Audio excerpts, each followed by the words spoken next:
Good evening, everyone. Good evening. And our huge audience, I'm glad you all were able to make it here. People on TV might think there's a lot of people here. You never know. Our first item of business is public comment. This is where we provide 2 minutes per speaker, up to a total of 10 minutes for anyone that wishes to address the board. Is there anyone that wishes to address the board? Anyone that wishes to address the board? Chris, did you want to address the board? No? Okay, no one wants to address the board, so we will go to item 3.1, the approval of county board minutes for the September 12th meeting. Move approval. Second. We have a motion by Commissioner Jacobs, seconded by Commissioner Ward, to approve the minutes of the September 12th, 2017 county board minutes. All those in favor say aye. Aye. Those opposed? Motion carries with all voting aye. Next item is 4.1, acknowledge receipt of the approved committee minutes of the Road and Bridge Committee on July 18th, 2017. I'll move to acknowledge the road and bridge minutes. Second. We have a motion by Commissioner Jacobs, seconded by Commissioner Ward, to approve the minutes of, to acknowledge and receive the approved committee minutes of the Road and Bridge meeting on July 18th. All those in favor say aye. Aye. All those opposed? Motion carries with all voting aye. Consent comments and approval of the agenda. Mr. Fritz. I have nothing. I have an announcement at the end. Okay. I would like to pull item 6.4 for general discussion, and then one announcement, please. Commissioner Olson. Nothing for me. Commissioner Jacob. Nothing. County Attorney Sonneman. Just one thing. Okay. Approval of the agenda. Move to approve as amended. Okay. Second. We have a motion to approve the agenda as amended, with item 6.4 being pulled and placed at 7.01. All those in favor say aye. Aye. Those opposed? Motion carries with all voting aye. Consent business, Mr. Fritz? Read the consent business into the record. Department recommendation 6.1, approve resolution to enter into grant agreement with Minnesota Department of Public Safety for Safe Roads Community Project. 6.2, approve monthly resolution. 6.3, approve Port Zero Deaf TZD resolution and grant agreement for fiscal year 2018. 6.4 was pulled for general business. 6.5, confirm payment of disbursements. And that concludes the consent business. Thank you. Do we have a motion? So moved. Second. We have a motion by Commissioner Olson, seconded by Commissioner Kvesi, to approve the consent agenda as presented. All those in favor say aye. Aye. All those opposed, motion carries with all voting aye. The next item is 7.01, formerly item 6.4, approve cooperative agreement for drug court services with 3rd Judicial District Court. Commissioner Ward. Yes, I asked to pull this. Previously, we had discussion about having to, or being asked to fund drug court solely on local property tax levy. And since then, we have now acknowledged receiving money from the state of Minnesota. Not anything particular with this particular program. It just happens to be high on it's on my agenda. And with our discussion later of what our local levy needs to be and everything, I have always felt personally that when we get a grant, we need to run the program within the grant dollars.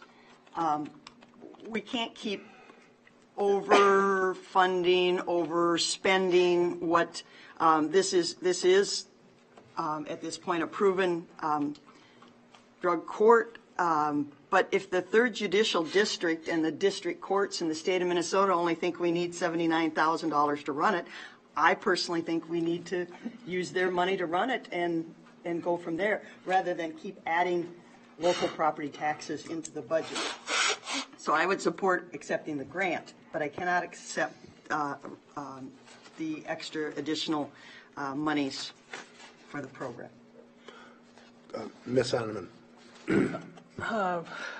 Chair Pomeroy and members of the board, just want to clarify, this is not a grant from the state to run the drug court, and if it appears to be so in the description, I apologize.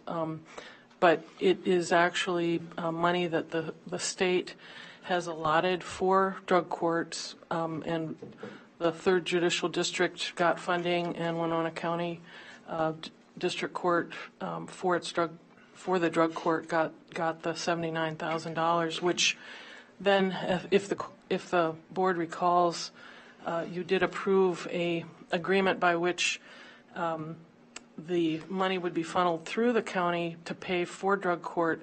The state would pick up in this case, $79,000, but it is not a grant. It is a where the county is receiving this money only to pay the bills, basically, of the drug court, and that includes paying for the coordinator, who's not an employee of the county. She's not an employee of the state either. It's an employee through Express Personnel. And so the $15,000 that we're asking for is asking the county to contribute that much in local levy dollars to keep the drug court going as well. So the $79,000 is actually less than what it would take to run the drug court at full efficiency, if you want to call it that. But it's very efficient, I should say, because we have a lot of volunteer hours, and we've also established, and when I say we, some of us on the drug court team and some other public members of Winona County have formed a Friends of Drug Court, which helps pay for things that the state won't pay for, the federal grant didn't pay for, which is, by the way, federal grant is done. I mean, that's out, and which we're not asking the county to pay either. And that's some of the costs of incentives for the drug court participants who do well as helping them with living certain expenses that wouldn't be covered under the budget, such as the first month's rent, or an application to get their GED, or a deposit on their tuition, things like that. So this is not a grant that we're asking you to approve. It's asking you to approve the agreement, which is exactly the same as the agreement you approved a year or so ago, except the dollars have changed. So, Commissioner Jacob. Could you explain how the dollars have changed? Well, I don't have the original one in front of me. I just have the new one, but actually I believe these dollars are either similar to or just slightly less. Again, the state in granting the judicial branch money to run drug courts across the state was also pretty fiduciarily responsible with their dollars as well. So again, this is kind of bare bones. It's not, again, creating a new employee position either at the state or the county in terms of the coordinator position. The other contribution that the county makes is in kind for my time and for one of the sheriff's deputies who's on the drug court team. Actually, I think the county bills the state for the testing now that the jail does, so we get some extra dollars out of it. So, it's not a huge increase by any means. In fact, I think, again, and I'm sorry I don't have those figures for you, Commissioner Jacob, but it's a very lean operated machine. Commissioner Jacob. Okay, so the numbers that are in our packet were that in June you'd asked for $42,247.50. That's right. That was not a full 12 months, or was that for, how many months was that for? That would have been for funding through the rest of the year. Basically, we were asking for $84,000 a year from the county. And so because the county's budget ends at December of 2018, we were asking for the 42. Now, how this will change, because this is effective July 1st of 2017.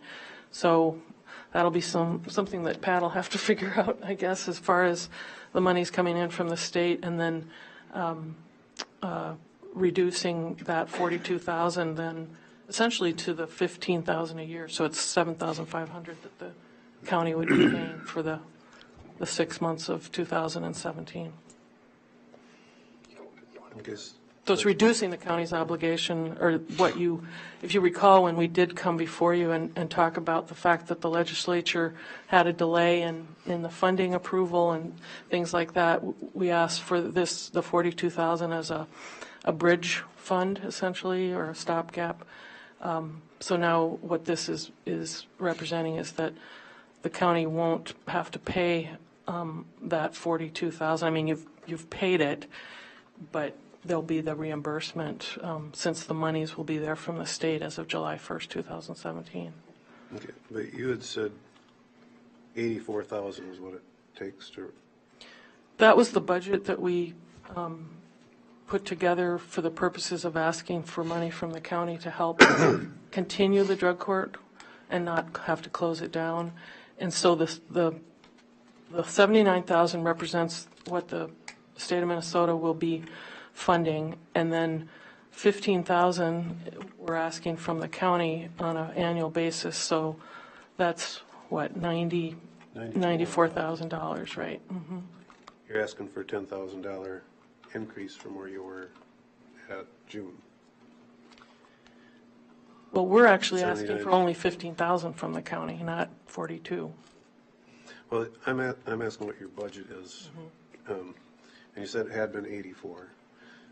79 and 15 is 94,000.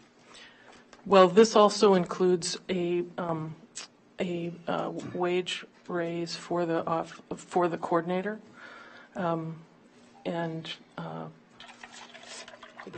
she's not a county employee, but again, she's hired through Express Personnel, but she's been doing very well. Wendy Van Dyne and myself supervise her work. Wendy Van Dyne's the court administrator. And then we've involved Maureen Holte, who's the personnel director here, as far as going through personnel to make sure that the wage rate is appropriate. But again, I want to make it very clear for purposes of drug court is that she's not an employee of the county or the state. So. Okay. So from 84 to 94, that's like roughly a 12% increase, which exceeds by what we're talking about on our levy by double. We're talking about asking for a 6% increase in the levy, and But the county's only contributing, we're asking the county to only contribute 15,000 a year as opposed to 84,000 a year. So I think your comparison is not lined up with that, making that argument. okay. I guess I'll probably take the same approach that I took with, I sit on the Soil and Water, Board of Soil and Water. A couple of years ago, they were short on funding, and the approach the county took was, if you don't make it through the year and you come up short, come back to us. And we effectively or exactly did a bailout to them. So I would like them to try to stay within their $79,000 budget, and if they can't, come to us, and then we'll deal with it. Well, To be fair with the way we've treated other outside agencies. the 79,000 doesn't represent the entire budget. It represents what the state is willing to fund, okay? So The entire budget had been 84,000 until. that was the budget that we presented to the board. And, again, we try to cut our costs. We're also, again, using funding in terms of sustainability through our Friends of Drug Court.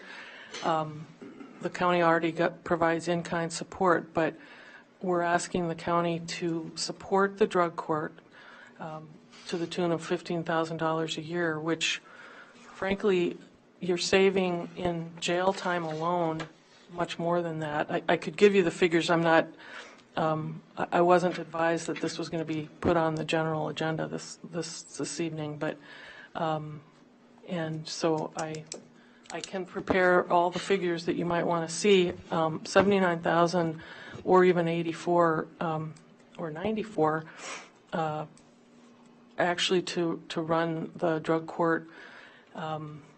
If we included the costs that are covered by, let's say, Friends of Drug Court, or the fees from the participants themselves, they have to pay a monthly fee to be in drug court as well. It would probably be over $100,000 a year. And again, the savings to the county, well, the PowerPoint that I sent you earlier this evening, the savings alone for collateral savings, for every dollar you spend on drug court, you save $27 in savings across the board, like for children who aren't in foster care, for children who aren't truant, for people who don't have to continue to be in treatment over and over again, and the expense of housing them in the jail. And they're paying taxes, they're working. So for $15,000, we're asking the county to say, you know, this is a good program. It's saved a lot of money. It's saved a lot of people's and families' lives. And the graduation at the open house on Sunday and every other graduation is an example of why this program works. So I would encourage any of you who haven't been to a graduation to come and hear the stories and the life-saving stories. Commissioner Kavesi was there, and many of you have been to the graduations, and it's incredible. It's one of the most positive things in criminal justice that I've been involved with, and I've been doing this for over 27 years. Commissioner Kavesi. I just wanted to point out two things. One is that in June we had an extensive presentation from the Criminal Justice Coordinating Council on this program, and they covered the financial issues quite well. I didn't realize there was actually $27 saved for every $1. That's a national figure. I was going to say across the state and across the country, these programs are becoming more and more popular, not only because of the financial savings, but also the ones that you can't quite quantify, especially in terms of dollars and cents. You now have children back with a two-parent family and in a stable household where people are not using drugs or alcohol. You have two parents who are a parent who's working, who wasn't working before when they were under the influence of drugs or alcohol. Those are the quality of life things, and it goes on because this is a drug offense is not an offense that harms just one person. It's just like that ripple in the water. You know, it goes on out, and the family is very involved. So we had an excellent presentation in June, I thought. And yesterday at the county courthouse open house, which was sponsored again by Criminal Justice Coordinating Council and the History Museum in town, we had over 200 people that came through, and the most popular activities, aside from seeing the inner chambers of some of the offices and different fireplaces, and the safes are always popular, but people wanted to know what time was the drug court graduation reenactment going to be. They wanted to know where was the drug court itself going to be held, because yesterday we had an actual session of drug court. It was a public session, as all of the drug court sessions are. They're usually on Tuesday afternoons at 1 o'clock in Judge Beitendorf's chambers. The drug court participants were there. They had to go through their same usual line of questioning with Judge Beitendorf. And it's things like, let's see, last week you were reporting on your chances to get a job at such and such company. How did that go? And so she really keeps up with them through the team. It's not just, have you been to your AA meetings and are you clean and sober? That's a standard part of it. But, really getting their life back together. They talk about transportation issues. They talk about getting their driver's license back. They talk about jobs. They talk talk about family issues, and they have resources for all of those issues. That's what's really how it works, and that's how the money is saved and how the quality of life is improved. We had not only the drug court participants there yesterday, but a number of alumni and family and friends of people in the program and that had been in the program previously. I think if you use any standard of saying this program costs X amount of dollars, but in actual savings to the county, we know that this happens here. And then in quality of life issues, we know that these things are happening for families and for children. I think this program stands out far and above, and it has national and state credentials to prove those same issues across the country. So $15,000 is a bargain for the county to be able to operate a program like this. Commissioner Ward. So tonight we're being asked, we can easily approve it's an agreement. I guess it is confusing because grant is used throughout different terminology, and even so we would be receiving and accepting the agreement, and that's the $79,000. The question I still have is the extra money, and I guess the question I have, because the figures don't totally add up what was discussed here tonight, and I'm using the budget document that's dated 8/3 of 2017, and here drug court is, it's like $107,157. So I'm not sure where all the figures conflict with each other, and this is probably an old document, but it's the one that I've been working with. Well, and that's because I had made a request and put into the drug court budget for 2018, in the event we didn't get the state funding, that we would be asking for full funding from the county for drug court. So that figure should be changed, and hopefully once you approve it, it can be, and that figure should essentially drop, to $15,000. I think the document she has is the 2017 budget. It's not the 2018, and that what she's got is the actual current numbers. It actually has the 2018 budget in. Yeah, No, but the last the one. 107,000 that she recommended isn't what the 2018 budget is. That's the I'm reading expenditures. In the budget right now, but that would just have to be adjusted to bring it down to the Well, and of course, in this document too, it says revenue of 95,000. So I mean, the figures are not adding up. Well, and again, it's not county levy dollars that are part of that revenue. Yeah. So, And the reason it's 95, because there's money that's actually coming from the Friends of Right. Friends of Drug Court. I thought, is it the 6,000? Where's the fees for the participants? That's a part of that. It's a $6,000 amount in there. Yeah. So Right. there's- Right. So there's other things in there other than just the money coming from the state. yeah, just to clarify, the only money we're asking for from the county levy is $15,000.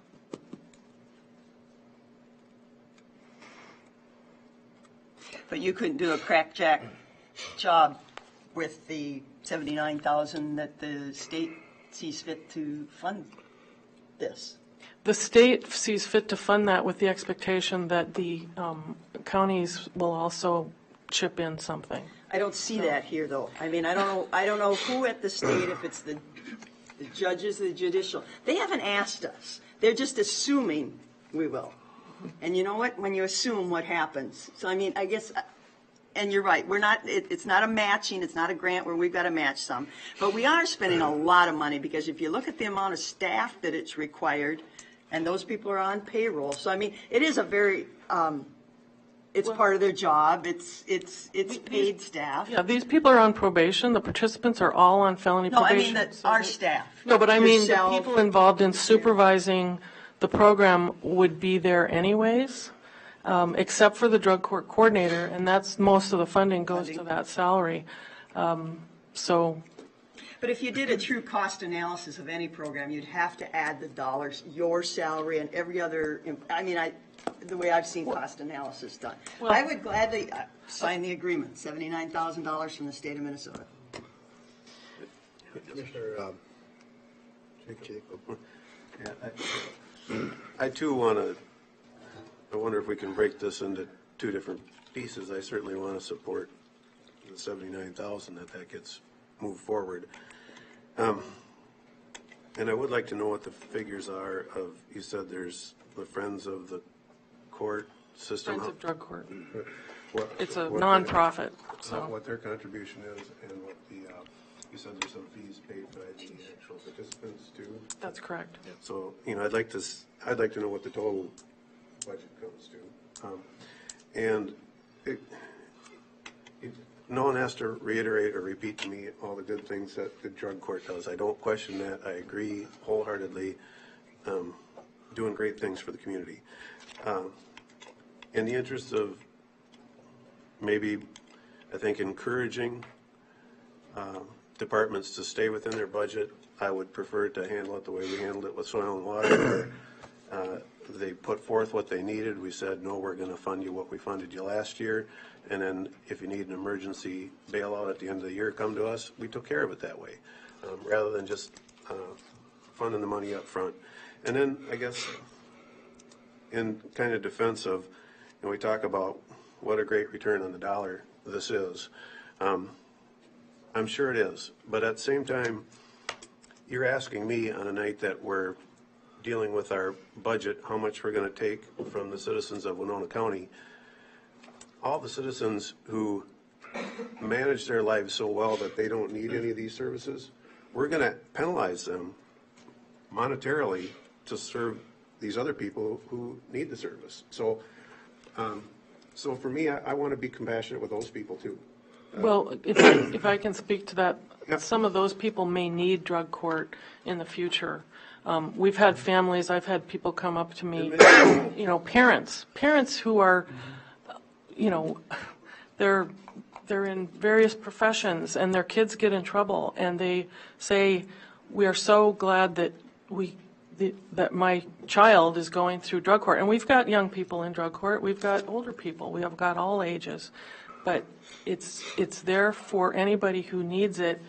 And again, it's the citizens of Winona County, they're being asked to pay $15,000 for a program that is saving money. The direct costs are like almost $1 to $3, but is saving money across the board for, and I know it's, we're asking property owners to pay this, and they're already strapped. But again, it's a program that is there for people to use, and you never know when you might need it for your kid, yourself.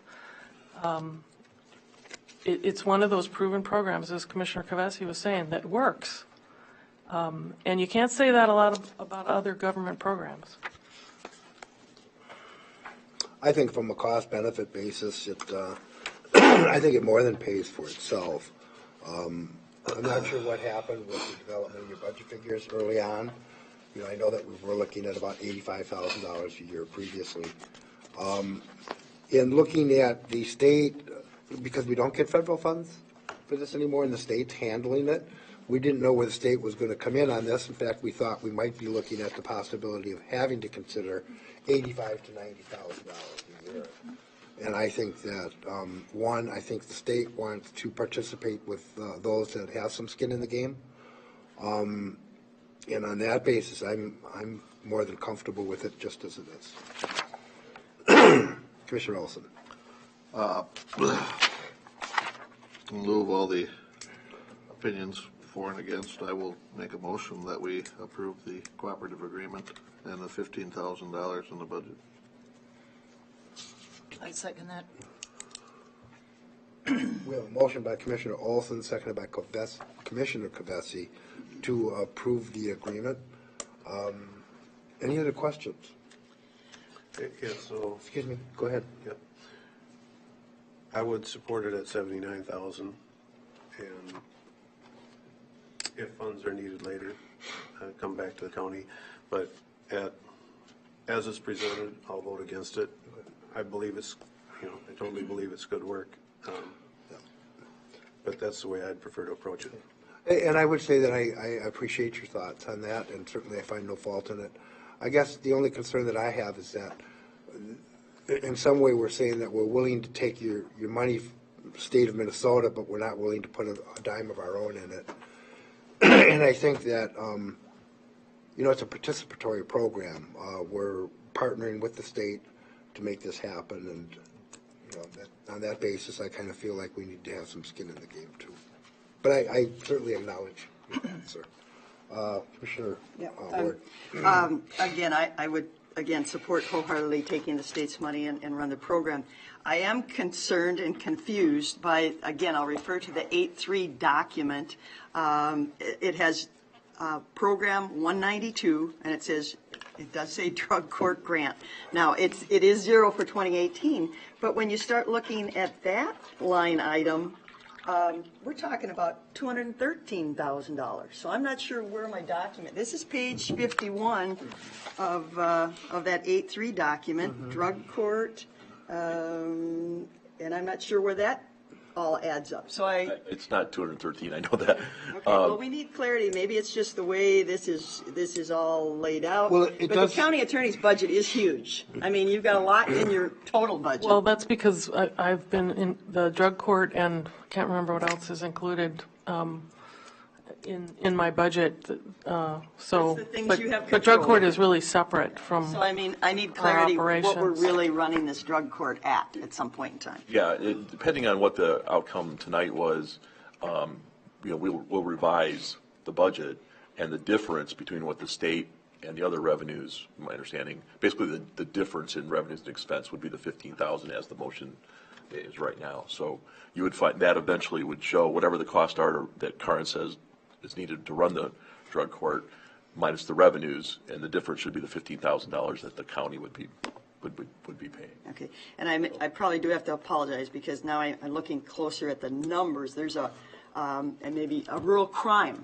That looks like the way this is printed. For some reason, Program 192 is actually zeroed out because that maybe just been the grant. There was a federal grant that's now zeroed out, Okay, that's probably it. and then you So have the to look at the next one, which is the state grant.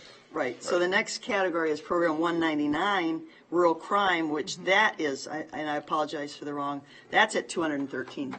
Well, And I'm not sure what that is. Are those rural people? Yeah, we're just troublemakers. well, I'll let Pat, but Yeah. I know what that is. So. Yeah, I think you actually are in the attorney's budget, and actually drug court is actually under its own department. Right, it's under 029. Yep, So it's a few pages earlier. right. But the rural crime was a grant, if you recall, that we had for rural, well, it was for the whole county, and it was to have a prosecutor working with the sheriff's department and the drug task force. We still do that work, but we do it without a grant. And the grant ended in about March of 2012, if I recall correctly. So I'm not sure why it reflects 200,000 for a rural crime grant that doesn't exist anymore. It's in 2018 budget, page, again, I referred page 51 of Okay. the 8.3 document. It's on page 31 and 32 as a separate department, Right. as Pat was saying. Right. But here I'm looking at this then on page 51. That's where the rural, because that's see. under the county attorney. Here's the Right, but it started up here. This is what got my state attention. grants, postage, professional services, contract person services. Because that grant is no longer there, so that those It- dollars are going to be. It's a vestige of a program that, while the program exists or the service exists, the services funding exist. went away. Yeah. It's been wrapped into the county attorney's office, but on the budget, it hasn't been. It hasn't And in the been. next budget iteration, Pat and I've already talked about rolling it in so that you don't have Which that. I have asked for. Yeah, because it doesn't make sense if there's no grant there. Commissioner Jacob. I'd like to show that there's a parallel to, or that I'm being consistent with other votes that I've taken. When we're talking about out-of-home placements and community services and that budget running low, my position was always, let's run it down and then replenish it later if we need to, rather than to just keep the coffers flush at all times. I just think it causes everyone to watch their budgets more closely if they're not, the gas tank isn't past full at all times. So I support the work. I support the 79,000. And I would even support the rest of it, but not up front. So I guess I'm ready to vote. Any other question? Are we ready to go?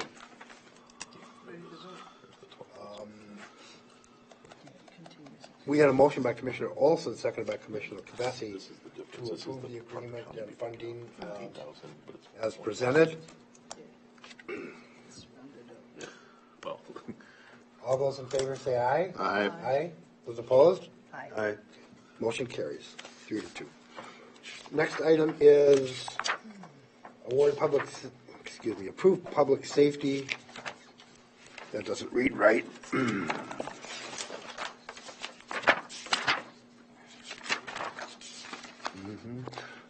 That doesn't read right either. Approved Towards Zero Deaths Safe Roads Project.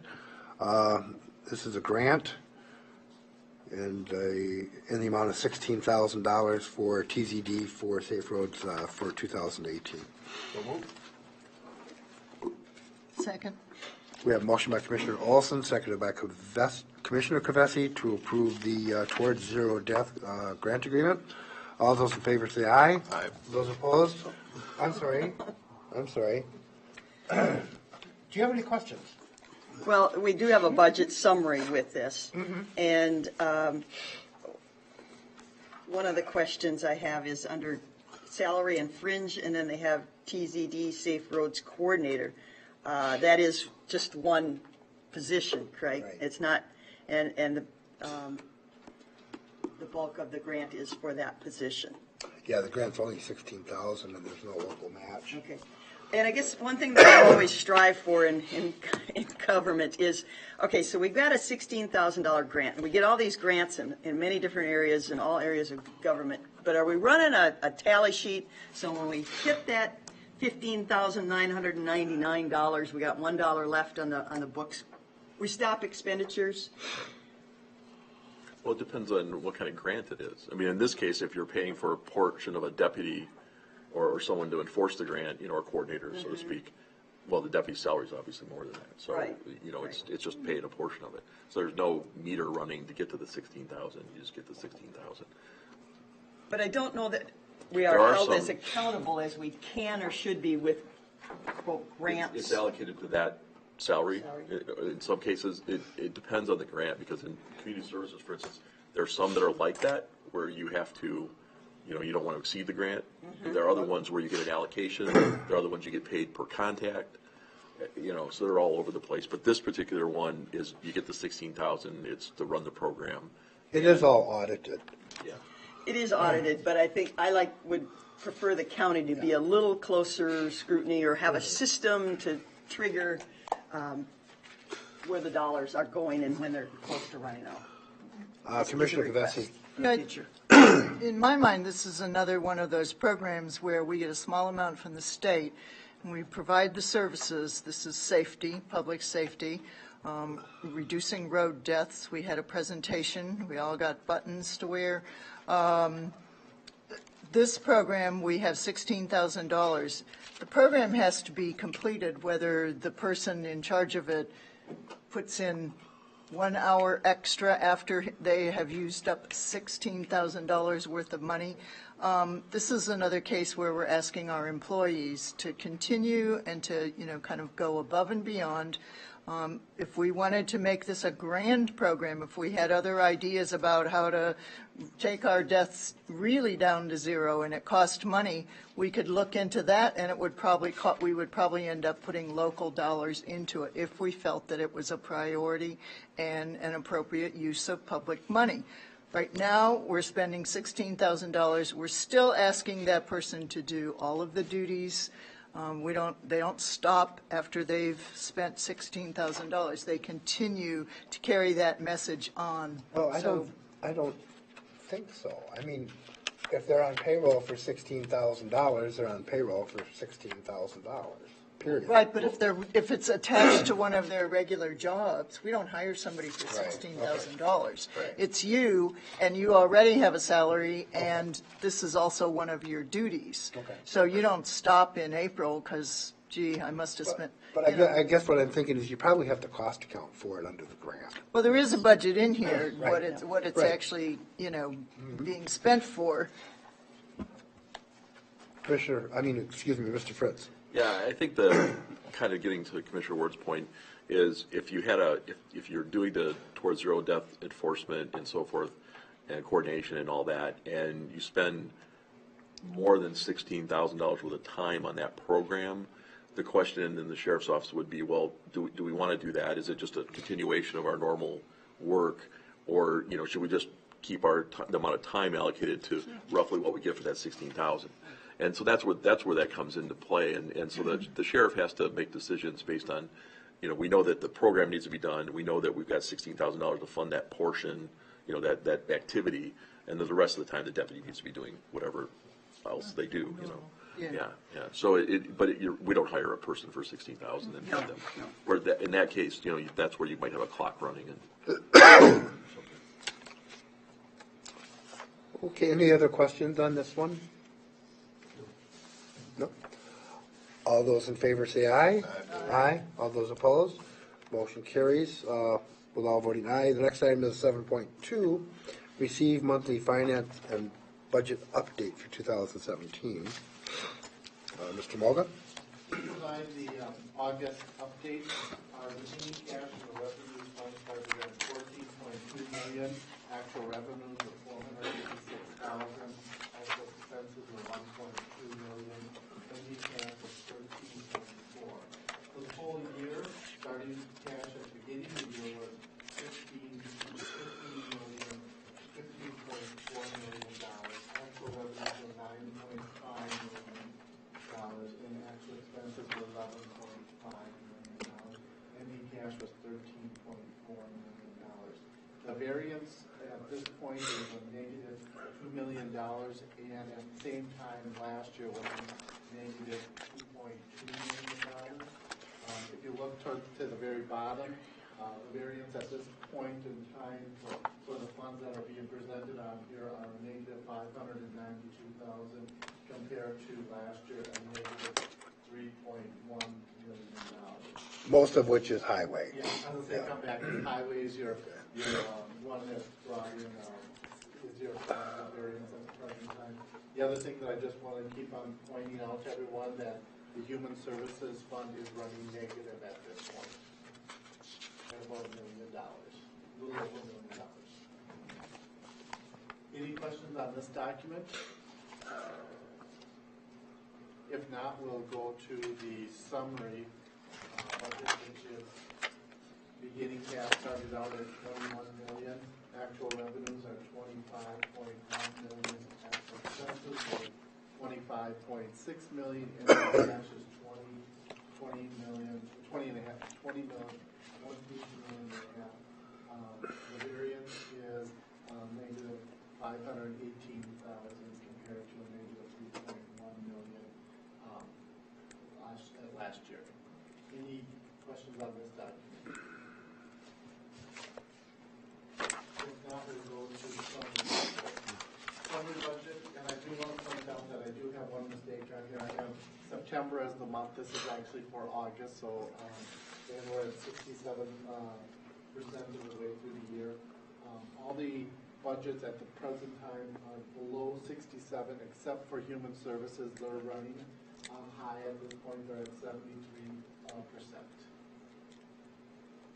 And then the other thing I'll just point at the very bottom, revenues for interest, we budgeted $115,000, and at this point we have $110,000 that has been received at this point.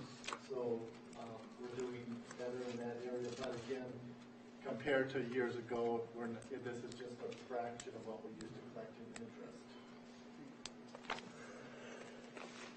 Any other questions? If not, thank you. Thank you, Pat. The next item is 7.3, approved preliminary levy. Mr. Fritz? Yeah, Pat prepared the preliminary levy at 6%. That was based on our conversations at the last working session. Although there was no consensus, or a specific number put forward, that's the number we've been working, with in the scenarios. To give you kind of a recap on that, currently the 2018 budget is projecting a deficit of about 2.8 million, almost 2.9 million. But we have reduced the capital request in terms of the board discussed that at the last working session, and if we use that consensus, that would reduce that deficit by about $530,000. We were able to get a fixed number on our health insurance allocation, and that further reduced the budget by another $533,000. If we add the 6% tax levy as indicated in the document, it would generate about $108,000, further reducing the deficit. At the end of all that, the use of reserves would be $797,000. We're still making, adjustments to the budget. We'll continue to make adjustments to the budget and work with the board after the preliminary levy is set. But at this point, this is how the numbers lay out. Obviously, the board has to discuss, what they want that preliminary levy to be. But at this time, the effect of that moving up or down really just either increases or decreases the deficit. We do believe that there are other fine-tuning that we can do to the budget after the preliminary levy set, and we have a number of things to bring to the board, outside agencies, various other things that we might be able to find in there that can be reduced or streamlined, that kind of thing. But it's not going to, as far as the big picture goes, this is really kind of the summation of it. So with that, let's leave it to the board to discuss where they want to go with this. Floor is open. I think the one other quick comment I'd make, just reiterating what I said before, the way the budget process is set up by the state, because we have to create a preliminary levy or the board has to pass a preliminary levy in order to provide basically a ceiling for any kind of tax increase by September 30th.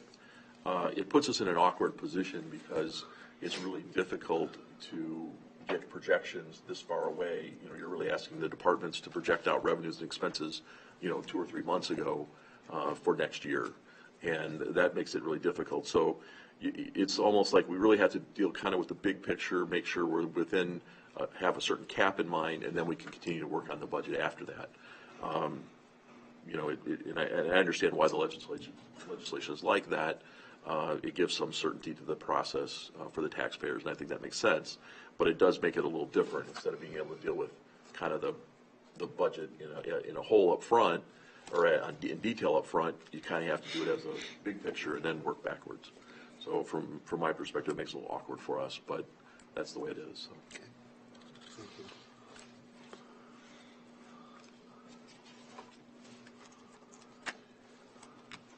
Looking for lights in all the wrong places. Commissioner Jacob, and then Ms. Kavesi. Administrator Fritz, I had sent you a couple of emails on potential statement that we could send out with our property tax statements. And the last email you had sent had the pie chart in it, which is very individualized per each individual tax statement. What I'm wondering is if there's something that would be more, I guess, looking at county percentages as a whole rather than this specific to each person's own property. What percentage is of the county's budget is general? What percentage is state mandated social services, and then the others, road and bridge, capital and debt? And what would be even better would be something very simple like that for the constituents to see, but if we had it going back 5 years, and probably really for me to see, I'd like to see what portion of the pie. Right now it looks like, I'm going to say 18% is going to state mandated social services, and I'm wondering what that percentage was 1, 2, 3, 4, and 5 years ago. Yeah, actually, the last time we the board talked about that, I think that, we just had a kind of a sample to see if it was even possible. I think the emphasis, at least I understood it, was on the individual taxpayer and what they were paying. But we can only show really 1 year of that information. And so there are a number of counties, and I believe Commissioner Ward has graciously brought us some examples of what other counties do. Yep. And when you aggregate the data, it's much easier. We can create one document that would be the same for everybody and put that in there. And a number of counties already do that. It comes down to how much information you want to put in there, what kind of information you want to show. So yeah, it would be possible for us to do that, put together something, bring it back to the board, make sure that the board, approves of the message and the information, and we can use all kinds of different templates. Some of these other counties, a lot of them are bigger ones tend to do a much more elaborate job. The ones with less resources tend to do something a little more simple.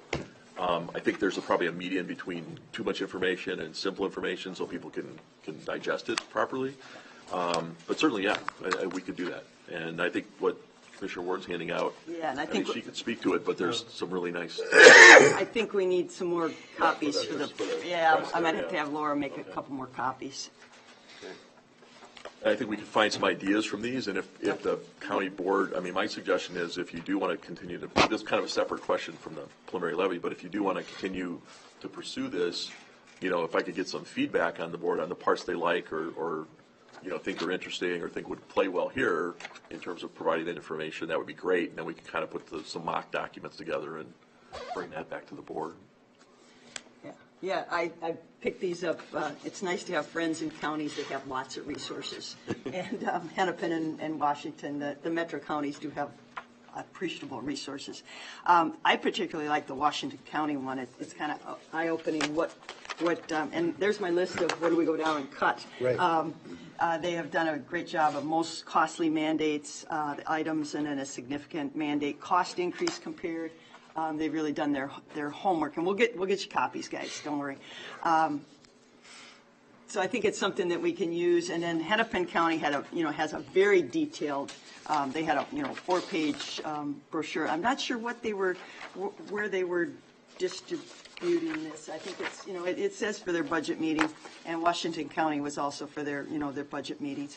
And then they came up with another little thing. So I think there's some good stuff in here. And again, I just shared them with Administrator Fritz this evening, and but I think it's eye-opening. If you really look at the Washington County, it really shows you what we're being asked to do with little to no increase in funds.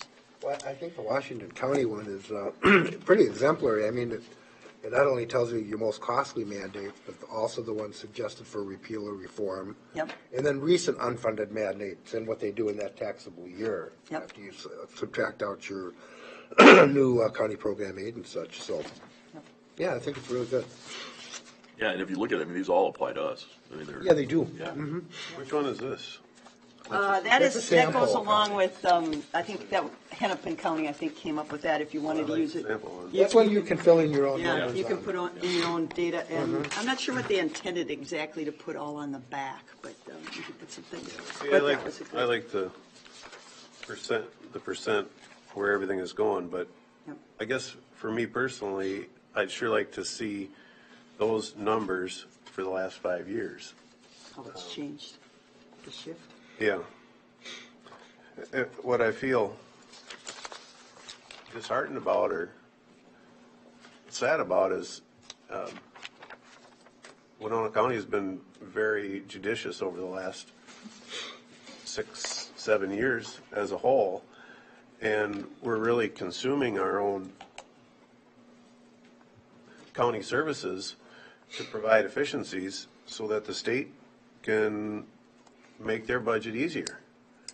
I mean, we're not, I'm willing to bet if you look at all the money that we've poured into state mandated services in the last 5 years, I'll bet we're lower in Winona County than what we were. Well, that's why I'd like to see the numbers. And we can, I guess the word that I'm thinking that's hard for me is it feels almost like we're cannibalizing our county to benefit the state.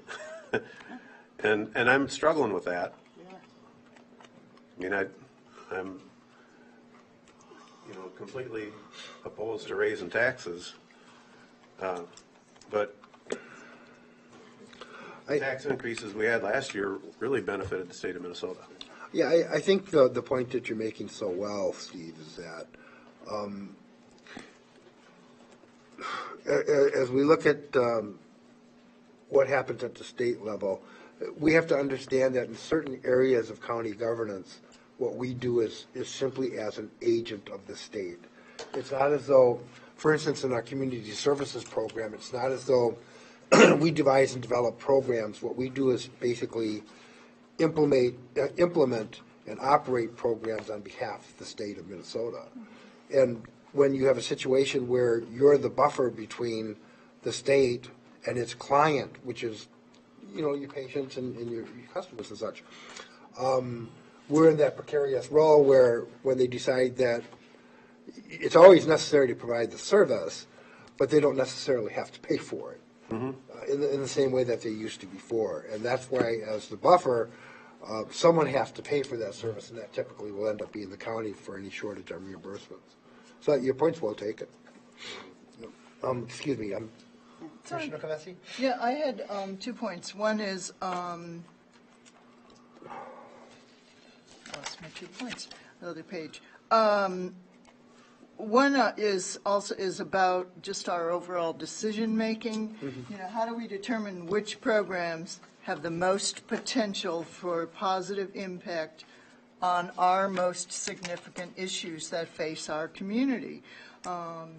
Is it because program has $79,000 to spend and that's all it can spend, which is one way to yardstick that? Or is it the needs for this program are XXXX and we receive this much in revenue and we can work with you on the rest that's needed because we are stewards and we're watching our budgets carefully as we have done for several years. So I would like to have a little more clarity on the decision-making process.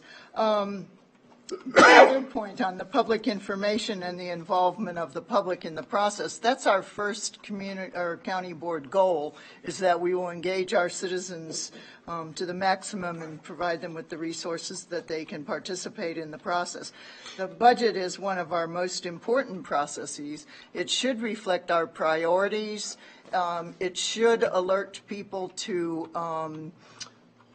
people should be able to see in the budget what our priorities are, whether this year it was courthouse security, it was whatever issues we put additional revenues towards, keeping our public service, human services costs and our services going. Those would be some priorities, and there are others. But the people need to know the information on the process so that they can participate in the process. And a lot of these, I think, have very good parts. I also sent Administrator Fritz a memo with some ideas and some samples of a budget process in another state that, to me, maximized public participation and public transparency. So those would be the issues that I'm looking for as we go forward. I did understand this is actually not on the agenda. It would probably be on an agenda for a working session, this discussion on what kind of information and how we're going to disseminate it and to who. Yes. Yeah. Yeah, because we have to bring back some samples and Right. ideas and talk about what can and can't be done and Yeah. the best parts of everything. Yeah, but I mean, I just think we need to show how we determine which programs have the most potential for positive impact on whatever are deemed our most significant issues in our community. And that's setting a lot of priorities. We get a lot of information in on this budget process. Administration gathers information and brings it into us. Department heads meet with us. So it's a long, involved process, and I think the public needs to know how much goes into it. We just don't say, 6%, that's nothing, let's just go forward. In this case, 6% probably does represent nothing because it represents no new programs and no new services. but we don't treat it lightly because it is 6%, and that's an increase. Just also want to point out that somewhere we had information that Winona County was the 85th out of 87 counties in the Per capita. the per capita involvement of levy in our budget. So, that's an important fact for a citizen to digest and to realize that even though we're going up 6% across the state, we are minding our dollars and pennies as carefully as we can, and yet still addressing those significant issues that affect our community.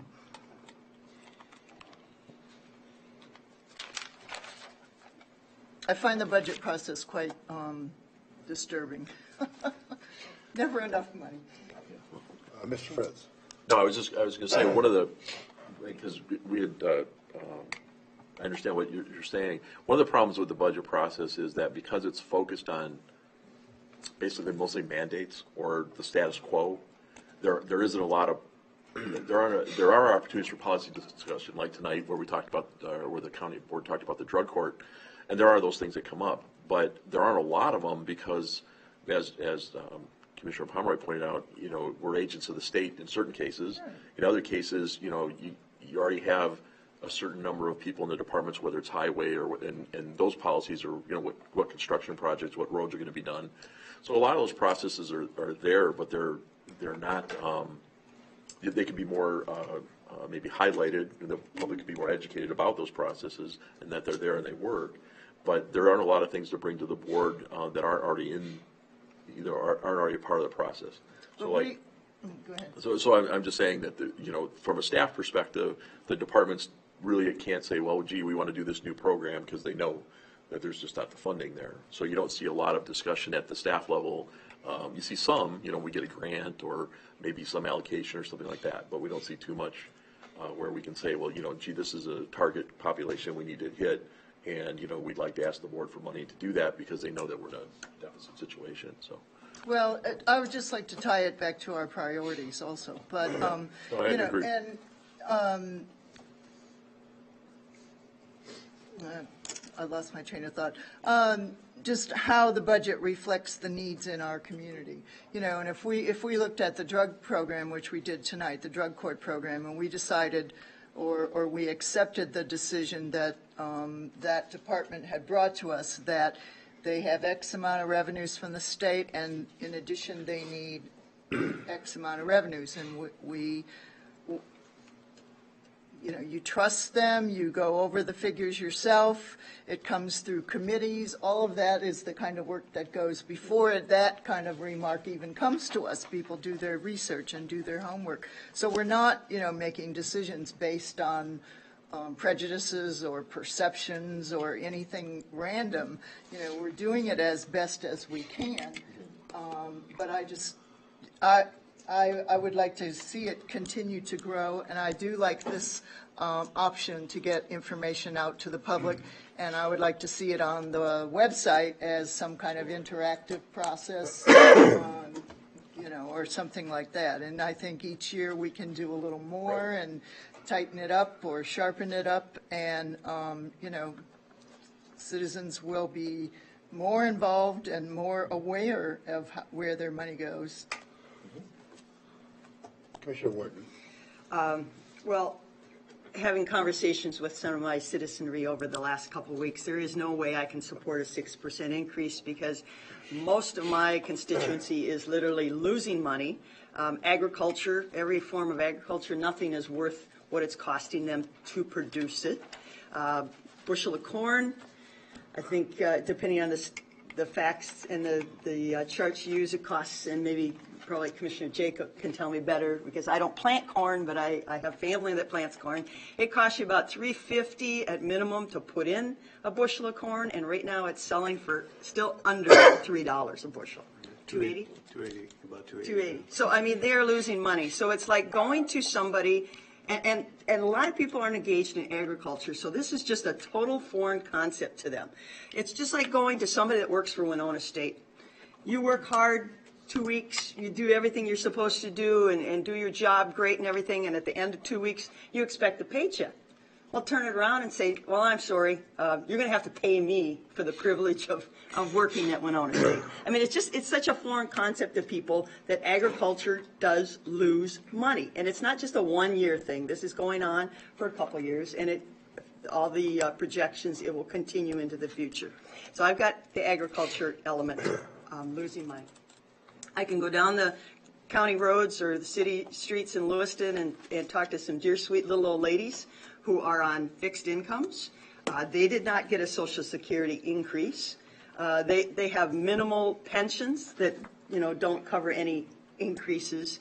And so, as one dear sweet lady would tell me, I don't have cable, I don't have a cell phone, I'm just barely, able to buy gas to put in my lawnmower to keep my property looking, presentable. And it truly is that for a lot of people. So, 6% is a lot of money in those types of budgets. So I cannot support that. In particular, we're not a growth county, although did we improve our tax base by $1 million? Yeah. So, but we're a minimal growth county. We're not, population isn't changing. We're pretty steady. So to ask for some increases is difficult. And I listen to talk radio, so driving in tonight, I was listening to one of the financial advisors, and one of his things for families, and I've lived by this motto for many years when we were young and raising family, we need to be on a rice and beans diet. We really need to tighten the belts. I do hope we take seriously some of the things like Washington County put out here, and talk around the state with county commissioners. We have to start pushing back to the state much stronger. We cannot keep doing all the things at the levels of funding that they're asking us to do. So I think you'll see some pretty intense conversations moving forward about what the counties are expected to do with the lack of funding. There's not even an inflation factor in there to the fees that we're receiving and everything. So I cannot support that. Many years ago, previous administration, we talked about doing a zero-based budgeting. That'd be really interesting. Wipe the slate clean and figure out how much dollars you have to do the job, because we take what we've been doing and we kind of keep, adding to it, and that's very difficult. But I cannot support a 6% increase, no.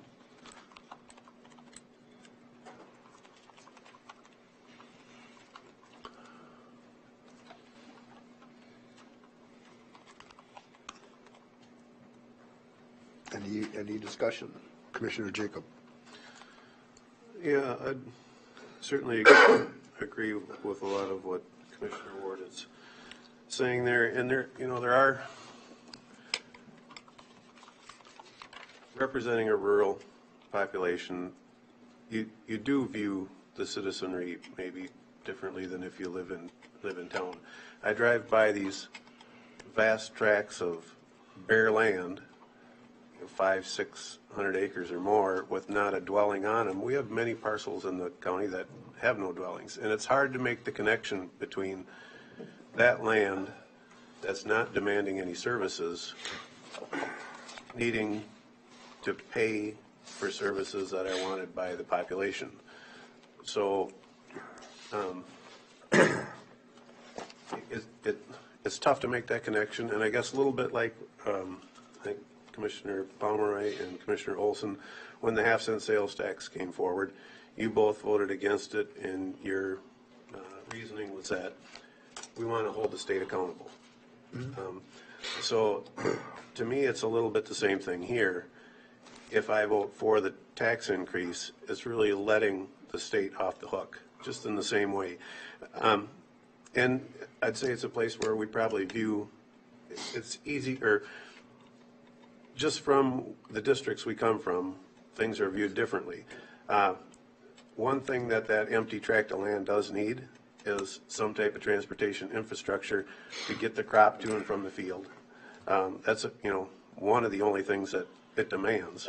So the link for me from the transportation to the need of the property that I represent, I can make that connection, and I did support a revenue increase to the county from that standpoint. But it's harder with the property taxes to continue to ask that bare land to support all these other services when that bare land's not demanding those services. So it's a difference between a rural commissioner's view of what they represent and what a city person is going to see. So. Any further comments? Commissioner Olson?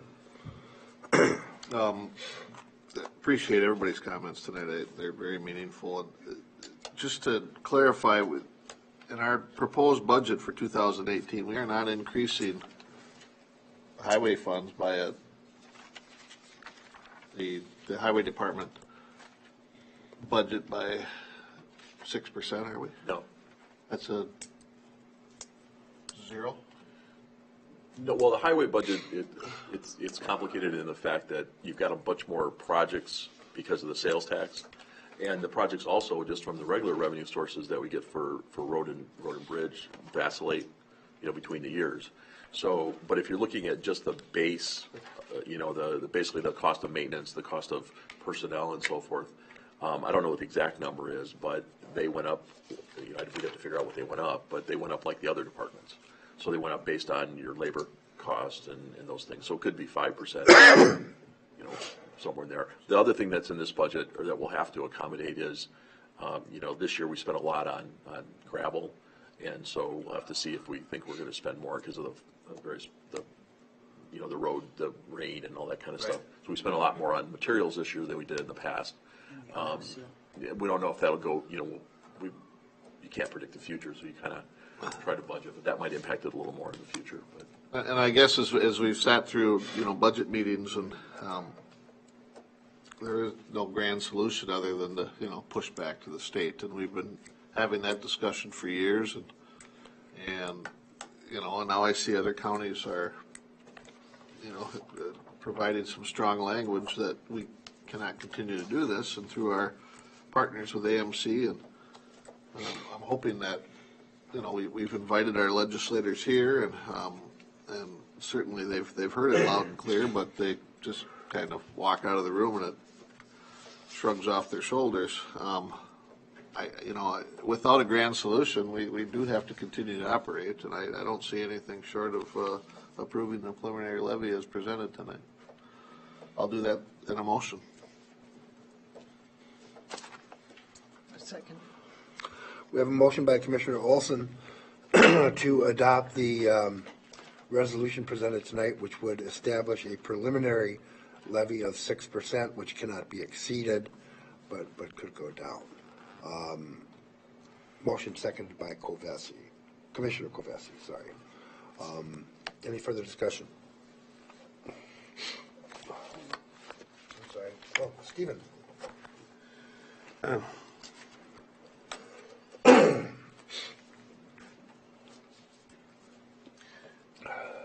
It's hard because I can see that it takes the 6% to pretty much maintain status quo.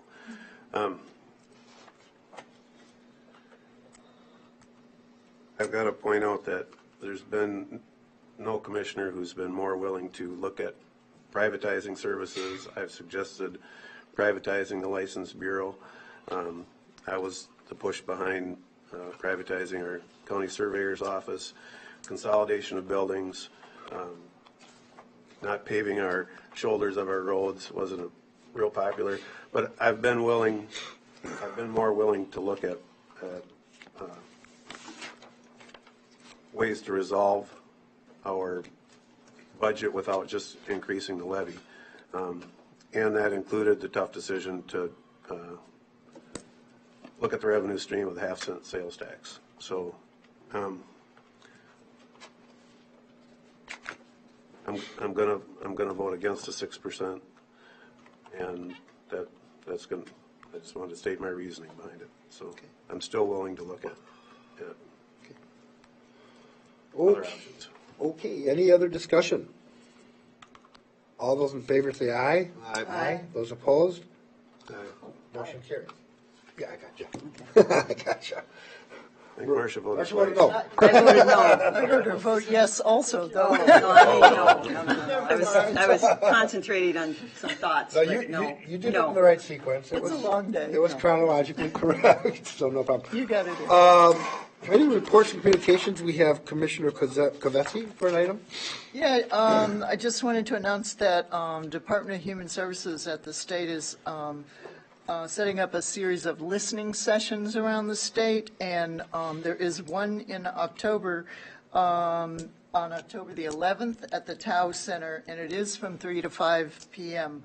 There was some question when I first saw their link. The link was invalid, and so I actually got the message right from DHS today that that is the time and the place. It's a community meeting for people receiving services and for those providing services for 3 different areas. The first area is those involved with prevention, treatment, and recovery programs and participation from addictions and mental illness. So that'll be a big topic they're gathering information on. The second area are services to our deaf and hard of hearing community.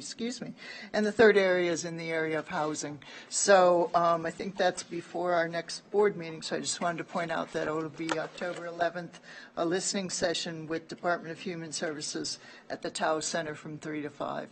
Thank you. Commissioner Ward. Stressful setting budgets. But anyway, thoughts. Drug court at the AMC Futures, which we met last week. The topic of discussion was our opioid addiction in this country. But very interesting, and we got to study rats and mice a little bit more because they're the only ones we can do with brain experiments and stuff. We don't have too many human volunteers. But they're looking really seriously at the addictive personalities that we have in our culture and addictive, things that trigger, if it's drugs or alcohol, or some people excessively exercise, or some people excessively clean. There's an addictive behavior in the brain that's causing a lot of studies, research, and it'll be interesting to see where that goes. But the opioid, and I do believe President Trump has declared it as a public health emergency, our situation, and that in the long term means funding. I know the Commissioner of Health in the state of Minnesota is and we're meeting the end of the week for public health, but it is causing a lot of problems. Of course, in our culture, we do not like pain. We want a pill for every pain that exists, but we do have to consider how we manage our pain.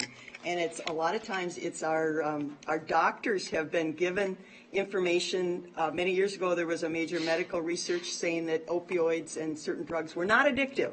So they have prescribed them in mass quantities, and it's causing a lot of problems. So there's a lot of discussion where and how counties fit into this, because these people are in our jails, in our drug courts, in our systems.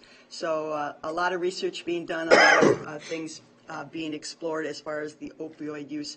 And one of the things I think we need to do in this community is have a good partnership with our own health clinic and see how many prescriptions are being written per population. Because Little Falls, Minnesota did a really interesting experiment. It's a much smaller community, but the prescriptions per population was huge. And they have reduced that now. And I know CVS pharmacies, I don't know that we have a CVS, but they have announced publicly that they're restricting how many days prescriptions that they will fill. I would maybe just mention a little bit there that I was at a meeting where physicians from Winona Health actually spoke. And they've taken a very solid look at their own prescribing.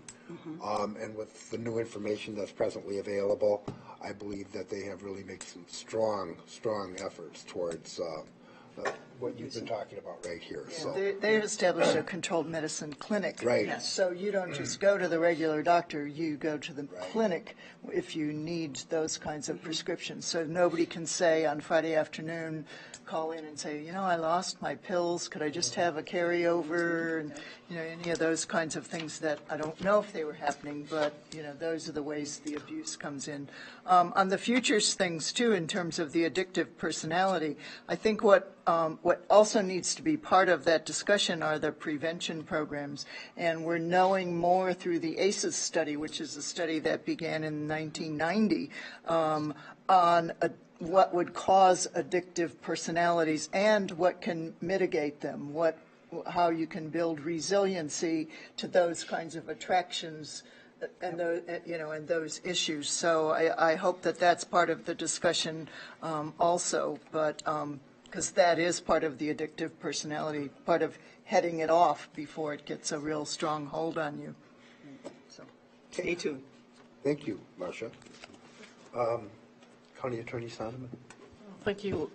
I'd just like to say we've been working with, well, this is not what I was going to talk about, but since you were talking about the opioid crisis, Commissioner Ward, in CJCC, we've been working with the local hospital. We've had, I believe it was Dr. Parker who came to speak at the CJCC meeting, and I believe he's the one heading up the initiative that Commissioner Kavesi is referring to. So we are working with really the whole community in terms of addressing many of these issues. So just wanted to mention that. So it is on our radar, and we're actually digging into it. So I just wanted to make a report to the board about the courthouse open house. And I, too, was looking at the county board goals here, the engaged citizens, working collaboratively, encouraging broad public participation, advancing transparency, and providing open access to government services and functions. And that's exactly what we did at the open house, which was a great success.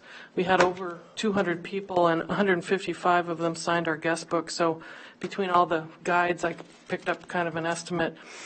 And we had visitors of all ages, from actually infants, and those were some of the drug court participants' children. week-old baby. Yeah. And to grandparents bringing their grandchildren to the courthouse open house. Many of the people had never been into the courthouse. Some people commented to me, well, we never thought it was okay to come in, or they didn't want to come in because only bad things happen at the courthouse, which is not true. And quite a few people who used to work at the courthouse many, many years ago who really love to see it again. We also got requests from Winona State University to have their students in the paralegal, the business law, and the CAS program, which is child protection, attend the open house, and they'd get extra credit for it. So we had a sign-up sheet for those students. And what I heard from the professors yesterday is that they were enthralled mostly, yes, by the drug court. Many of them had never seen it, and just were, it was very meaningful to them. So I just also wanted to say that this event took a lot of planning, energy, and commitment on many parts, but it is so important, as it is the goals of the board, for this engaged citizenry. I mean, it's really to gain the trust of the workings of our government.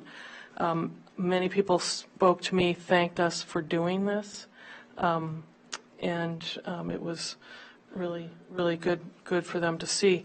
What I've handed out for your information is the guidebook that we prepared for the open house, which details all the things that we did, including 12 learning stations about various aspects of the courthouse. The drug court program, which shows you what was presented at it. The Alliance for Substance Abuse, which was one of our sponsors, their theme of Parents Who Host the Most was the mock trial subject. And the pencils that I handled out, which are the miniature gavels, that idea really came from many of the law schools have those in their gift shops. But so we made them for our event, and I can tell you that none of these pieces that's in front of you came from the property levy. It came out of the funding from our crime victims office, which is funded by state and federal dollars, as well as the forfeiture fund out of my office, which we need to use those funds also for educational events. We had a great group of volunteers, two of who are in the audience right now, Chris Meyer and Sandra Sukla. Chris Meyer and Sandra Sukla. There's so many. Yeah. So, and also Commissioner Kavesi. So we had over 23 volunteers. And besides the three I just mentioned, we also had the Houston County Attorney, Sam Yant, who I corralled one day and said, you got to do this again for me. And many of them were there for the whole 5 hours of the open house. We also had Houston County District Court Judge Carmaine Storino, who was the judge in the chambers, meeting people and talking about the court. We had drug court participants and alumni staff the learning station for drug court, and participated in the reenactment and the actual drug court session.